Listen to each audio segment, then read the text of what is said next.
नमस्कार प्यारे बच्चों, कैसे हो आप लोग। उम्मीद कर रहे हैं बहुत अच्छे होंगे।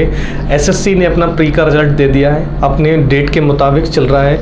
लेकिन मेरा दिल पता नहीं एसएससी से थोड़ा सा उदास इसलिए, बच्चों ने कई तरह के मैसेज भी किए हैं, मुलाकात भी की है, सिलेक्शन हो गया, उनको बहुत बहुत बधाइयाँ। जिनका भी प्री क्वालिफाई हो गया है बहुत बहुत बधाइयाँ बच्चों को। जिनका नहीं हुआ है वो उदास ना हो, ठीक है। लेकिन ये होता है कि जब परिवर्तन होता है तो थोड़ी तकलीफ़ें जीवन में आती हैं, क्योंकि एसएससी का डेटा की थोड़ी सी अगर मैं बात करूं तो एसएससी ने मेरे बच्चे 2021 में क्या किया था कि जो बच्चे लिए थे वो मल्टीपल 15 टाइम्स लिए थे, ठीक है। जब 2022 में इन्होंने बहुत बड़े स्केल पे वैकेंसी रिलीज की थी तो इन्होंने करीबन 10 गुना बच्चे लिए थे, 10 टाइम्स। लेकिन 2023 में एक तो इन्होंने क्या किया, वैकेंसी को बहुत ज़्यादा डिक्रीज कर दिया, बोल सकता हूँ 6 टाइम्स डिक्रीज कर दिया है, ठीक है। और बच्चों को जो लिया है वो 8.5 के अराउंड में, मैंने पूरा कैलकुलेशन किया है, इस पर मैंने पूरा कैलकुलेशन करके आता हूँ। कोई भी चीज़ मैं करता हूँ तो बिना कैलकुलेटिव या बिना फैक्ट के कभी नहीं आता हूँ। मैं अगर बच्चों को बताता हूँ तो 39 शिफ्ट हुई तो 39 शिफ्ट में एक बार उनको देखता हूँ, उनका रिव्यू करता हूँ कैसी क्या आ रही है और कौन से चेंजमेंट मिल रहे हैं। मैं सब ऑफलाइन में करा देता हूँ बेटा, यहाँ पर थोड़ा आने का समय कम मिल पाता है, पूरे दिन की भागदौड़, फिर भी मैं कोशिश करता हूँ आपसे मिल लिया जाए। इसीलिए मैं आज स्ट्रेटजी पे आप पे बात करने आया हूँ, ठीक है। पहला मुद्दा ये था क्योंकि एसएससी जिस तरह के बदलाव करती है लगातार वो अनएक्सपेक्टेड होते हैं, उनका कोई अपन एक आइडिया भी नहीं लगा सकते। जब इन्होंने मेंस का सिलेबस बदला था तब भी एक कतई जहरीला तरीका था, लेकिन अच्छी चीज़ ये थी कि डिस्क्रिप्टेड ख़त्म किया था, है ना। बच्चों को जो फियर भरा था वो थोड़ा सा कम हुआ था। इंटरव्यू जब ख़त्म किया तो थोड़ा सा अच्छा लगा था। उसके बाद बदलाव करते करते जा रहे हैं, लेकिन असली बदलाव ये थोड़ा सा बुरा लग रहा है। क्योंकि देखो एक बात मुझे बता दो, या तो आप पहले ही बोल दीजिए कि हम सिर्फ और सिर्फ 5 गुना बच्चे लेंगे, ठीक है। तो बच्चे की जो माइंड सेट होता है ना वो बन जाए कि भाई 5 गुना ही बच्चे जाएंगे। आप कहीं 15 टाइम्स ले रहे हो, कहीं 10 टाइम्स ले रहे हो, कहीं 8.5 टाइम्स ले रहे हो, ठीक है। अब बात आती है नॉर्मलाइजेशन की। आप किस तरह का नॉर्मलाइजेशन करते हो, इस फैक्टर पे आप बात करना ही नहीं चाहते हो, ठीक है। चलो ये सब कुछ ठीक है, लेकिन अब हमें करना क्या है। जो भी हो रहा है कोशिश तो मैं ये कर रहा हूँ कि कुछ बदलाव हो जाए, इसके लिए कुछ कैंपेन की जाए कहीं से भी, ये सब चीज़ ठीक है। लेकिन अब जो है, क्योंकि मेरे पास टाइम नहीं बचा है, 25, 26 और 27 को एक्सपेक्टेड डेटा है, इन्होंने पहले ही रिलीज़ कर दी थी। 25, 26 और 27 तारीख को तुम्हारा मेंस का पेपर होना है। और मेंस का पेपर किस तरह का होता है ये भी आपको पता है कि मॉड्यूल के हिसाब से होता है कि मॉड्यूल 1 की बात करो तो बेटा इसमें मैथ आता है, ठीक है। और दूसरा जो पोर्शन होता है वो आपका रीजनिंग का आता है। मैथ के 30 क्वेश्चंस होते हैं और रीजनिंग के भी 30 क्वेश्चंस होते हैं। जब मैं स्ट्रेटजी की बात कर रहा हूँ तो थोड़ी सी अपन रीजनिंग पे ज़्यादा बात कर ले रहे हैं कि रीजनिंग की स्ट्रेटजी कैसी होनी चाहिए, फुल आउट ऑफ फुल होना चाहिए बेटा। एक आपको रिकॉल करा दूँ, मैं डराने की बात नहीं बोल रहा हूँ, ठीक है। जो भी कट ऑफ गई है प्री की, जो प्री की कट ऑफ अपने को देखने को मिल रही है वो 169 प्लस। देखो मैं किसी कैटेगरी पे बात नहीं कर रहा हूँ, ठीक है। मैं एक जो चार कट ऑफ आई उनमें से एक कट ऑफ उठा ली, 72 तक गई है। 69 प्लस मैंने लिखा है, तो अगर ये 170 का भी डेटा मान लो तो 85 क्वेश्चनों का डेटा बेटा, 85 क्वेश्चंस प्लस, ए प्लस वर्ड होता है एक ऊपर नीचे, ठीक। 85 क्वेश्चंस का मतलब बेटा 4 सब्जेक्टों में, मैथ में से किसी हालत में भी 25 क्वेश्चंस में से एक भी क्वेश्चन आपका ड्रॉप नहीं होना चाहिए। रीजनिंग की बात करूं, 25 क्वेश्चन में अगर एक क्वेश्चन भी ड्रॉप हो रहा है ना तो ये मान लो तुम पाप कर रहे हो।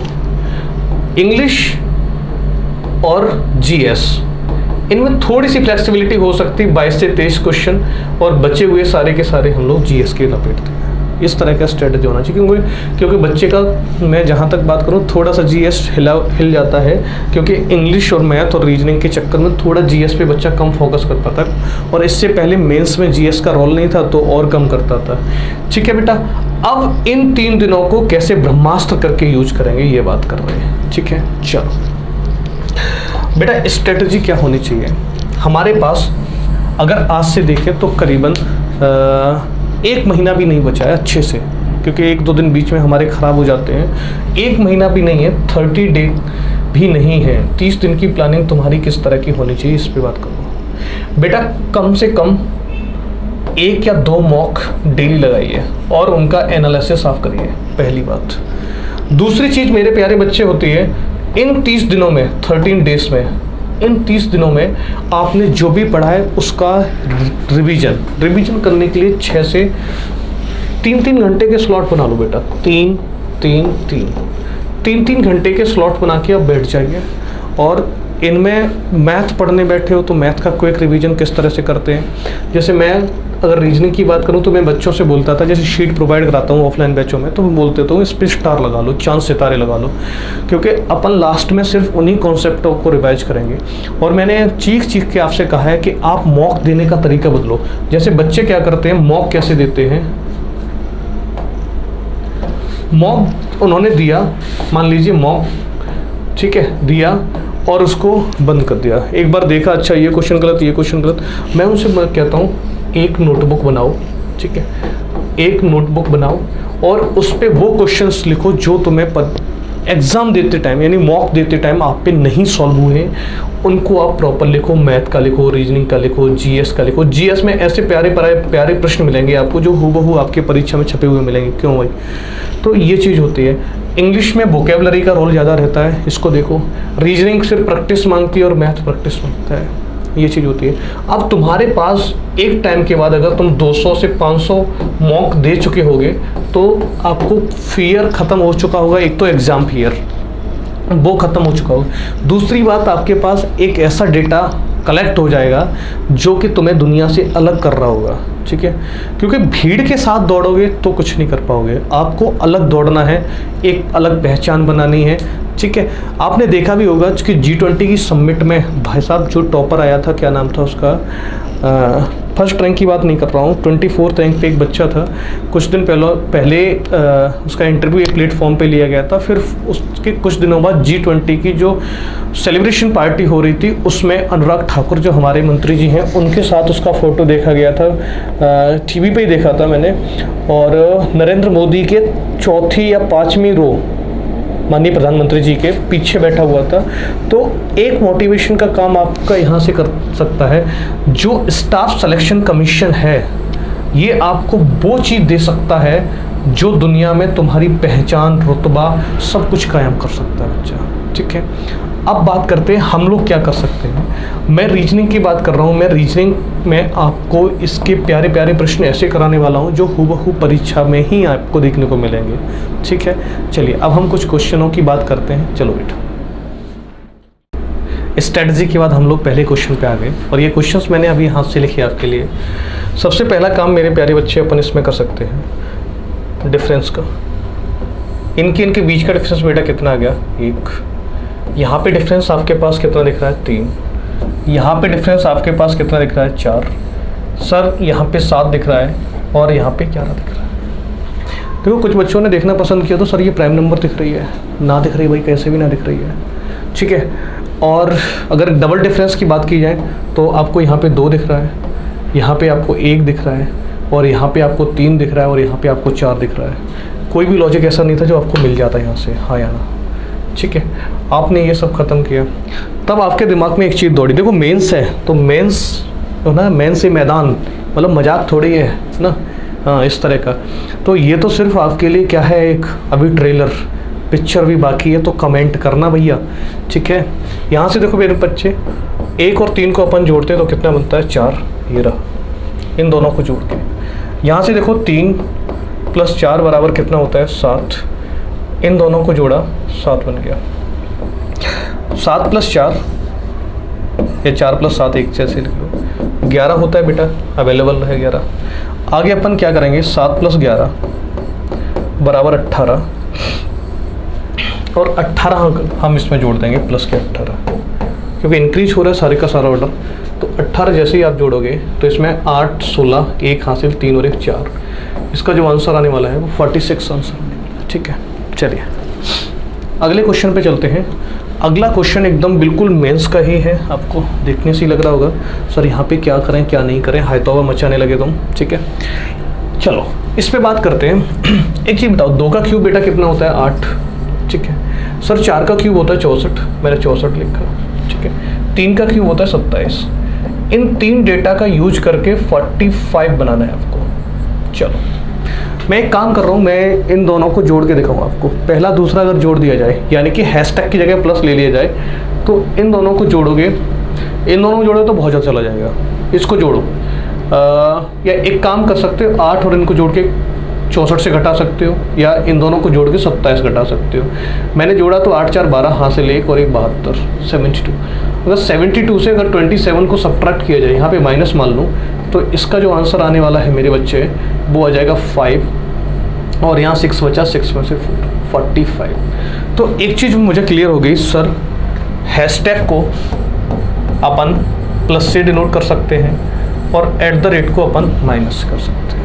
इतनी चीज़ क्लियर है बेटा। यहाँ 3 है, 3 का क्यूब कितना होता है 27 मैंने लिखा, प्लस 5 का क्यूब कितना होता है 125 लिखा, ठीक। @ का मतलब होता है माइनस का 64 किया 64, यहाँ बनना चाहिए। क्लियर है? चलो देखो बेटा, इन दोनों को अपन क्या कर सकते हैं, जोड़ सकते हैं। 7 5 12 हो गया, ठीक है, एक हासिल हो गई, 14 और 1 15, 152। 152 में से अगर 64 को सब्ट्रैक्ट कर दिया जाए तो 12 में से 4 गया तो 8 बचेगा, यहाँ बच्चा 14, 14 में से 6 गया तो 8 बचा, 88 आपको दिख रहा है, हाँ या ना? ठीक है, तो सीधा करो भाई, 64 4 का 64, ठीक, प्लस 8 माइनस 1, 64 और 8 कितना होता है 72। बेटा 72 में से अगर 1 घटा दोगे तो इसका जो आंसर आने वाला है वो है 71 70। ठीक है, ये मुकाबला मेंस का है। ठीक है, चलो अगला क्वेश्चन है, क्वेश्चन नंबर 3 हमारा है 63 9 4 61 18 25 64। सोचो सर, देखने से बस एक, देखो आपकी आंखें ना चील की तरह होनी चाहिए। सर देखने से लग रहा है 2 का स्क्वायर, सर ये 3 का स्क्वायर, ये 5 का स्क्वायर और ये 8 का स्क्वायर। बस इसके अलावा आप क्या दिख पा रहे हैं इसमें? सर इसके अलावा तो कुछ नहीं दिख रहा है। ठीक है, थोड़ा मन की आंखें खोलो, मन की आंखों को खोलने की ज़रूरत है। मन की आंखें खोलोगे तो 18 क्या आपको 81 की नज़र से दिखते हैं, हाँ या ना? और 81 की नज़र से दिखते तो ये क्या हो गया 9 का स्क्वायर। 5 और 9 कितना होता है 14, ये लिखा 14। मेरे प्यारे बच्चे मन की आंखों से देखो तो ये आपको क्या दिख रहा है 16 यानी कि 4 का स्क्वायर। ठीक है, 16 मतलब 4 का स्क्वायर, 4 ये 8 ये 8 4 12 आपको ये दिख रहा है। मेरे प्यारे बच्चे मन की ही आंखों से 36 को देखना पसंद करोगे तो ये आपको क्या दिख रहा है 6 का स्क्वायर। 6 ये 3 ये कितना दिख रहा है 6 और 3 9। तो डेफिनेटली मेरे भाई ये 61 को हम 16 की नज़र से देख सकते हैं। 16 का मतलब 4 का स्क्वायर, तो जो आंसर आएगा 4 + 2 बराबर कितना होता है 6। तो इस वाले कॉलम में हम लोग 6 भर सकते हैं, ये चीज़ थी। ठीक है, चलिए नेक्स्ट क्वेश्चन पे बात करेंगे। कहाँ चले गए क्वेश्चंस?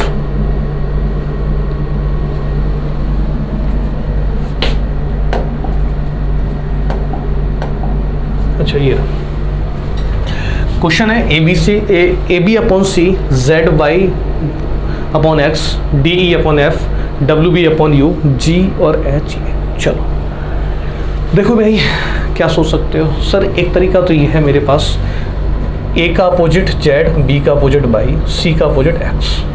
ठीक है, यहाँ से देखो डी का अपोजिट डब्ल्यू, ई का अपोजिट बी, एफ का अपोजिट यू, तो जी का opposite T S upon R, ये आपका क्या बन जाएगा आंसर। ठीक है, चलिए नेक्स्ट क्वेश्चन है, नंबर सीरीज का है। देखो दौड़ लगाओ, दिमाग लगाओ, है?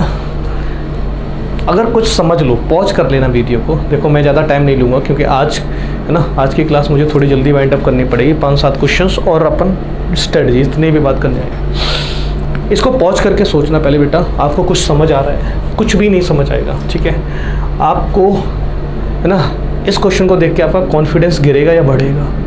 सर कॉन्फिडेंस गिर जाएगा। तो कॉन्फिडेंस पे बात चल रही है, तो अगर लेटर सीरीज के टर्म्स में देखो सी ओ एन एफ आई, ठीक है, 4 पे डी ई एन ई, ये दिख क्या दिख रहा है कॉन्फिडेंस, तो यहाँ पे आ जाना चाहिए सी।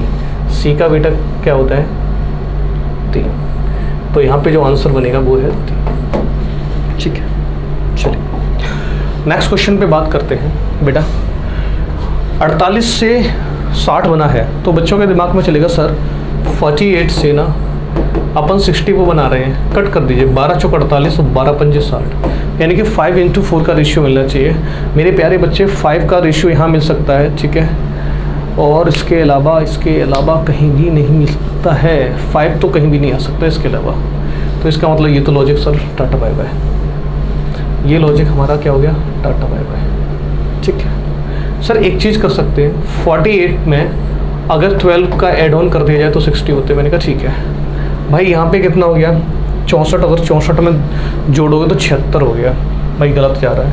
दूसरा देखो सर, अगर इसमें ऐड ऑन करेंगे तो 12 ऐड करने पे हो जाएगा 98, 108, इसका मतलब दूसरा भी नहीं लग रहा है मेरे भाई, इसमें भी नहीं लगेगा। 12 करोगे तो 98 आ जाएगा, और यहाँ पे 12 करोगे तो 90 आ जाएगा, इसका मतलब ये भी गलत। लेकिन लॉजिक यहीं छुपा हुआ है। लॉजिक कहाँ छुपा हुआ है, यहीं पे। ये सोचिए 12 क्यों जोड़ रहे हैं सर, 4 + 8 की जो वैल्यू होती है वो कितनी होती है, 12, इसलिए 12 जोड़ा है मेरे भाई। यहाँ पे देखो 6 और 4 कितना होता है, 10, तो मैं बोल सकता हूँ सर 64 में अगर 10 जोड़ोगे तो 74 होता है, 74, जो कि नहीं है, इसका मतलब पहला ऑप्शन एलिमिनेट। दूसरा बेटा होता है 96 में आपस में जोड़ोगे तो 15 होता है, तो ये कैरी 1 करेगा तो ये 111 बना लेगा, मतलब ये भी नहीं बना, तो इनको हटा दो, सबको जगह चाहिए थोड़ी सी। मेरे प्यारे बच्चे 8 और 6 को आपस में जोड़ो, 8 6 कितना होता है 14, और 86 में ही अगर मैं 14 को जोड़ दूँ तो कितना आ जाता है 100। तो इसका मतलब ऑप्शन नंबर 3 बिल्कुल सही जवाब था। अगर इनको भी जोड़ते तो 15 बनता, और 15 जोड़ने से काम नहीं चल रहा था। ठीक है, चलिए क्वेश्चन प्यारा सा है। चलिए इस क्वेश्चन पे चलते हैं अपन। ठीक है, यहाँ से सर्च करिए 19 से 160 ने बनाने की सोचो, 19 निम्मा 171, मतलब मल्टीपल अपन 9 से करेंगे, माइनस का 2 करेंगे। यहाँ से करो 3 7 21, गुणा अपन किससे करेंगे, 7 से, माइनस का 2 कर दो। यहाँ से बेटा गुणा अगर 5 से करो, 5 एकम 5, माइनस के 2 करोगे तो 3। यहाँ से बेटा अगर गुणा किससे करेंगे, 3 से करके देखो, 3 माइनस के 2 चलेगा, 3 5 7 9, बेटा गुणा तो 11 से होगा, और माइनस का कितना हो जाएगा 2। 11 से कर दो, 11 9 99, 9 हासिल हो गई, 66 66 और 9 75, 7 हासिल हो गई, 11 11 7 18, और 18 में से अगर 2 हटाओगे तो 1857 इसका राइट आंसर आ जाएगा, 1857, 1857। ठीक है, चलिए बेटा आज का थोड़ा सेशन हमारा छोटा रहा। आप पहली बात देखो कैसे क्वेश्चंस हैं, कमेंट करो। अगर इस टाइप की चीज़ें तुम्हें चाहिए, अगर ये तुम्हारे लिए फ्रूटफुल हो सकती है मेंस के लिए, तो आप मुझे कमेंट बॉक्स भर दो। ठीक है, बाकी फिर अपन मेंस से शुरुआत करते हैं। मुकाबला मेंस का होगा, और पैट की जो सीरीज आ रही है उसका इंतजार करना भाई, वो तुम्हारे लिए एक धमाकेदार शुरुआत होने वाली है। ठीक है, चलिए बेटा आज की क्लास अपन यहीं तक रखते हैं, मिलते हैं फिर अगली क्लास में। तब तक के लिए थैंक यू, जय हिंद, bye bye, take care, love you all.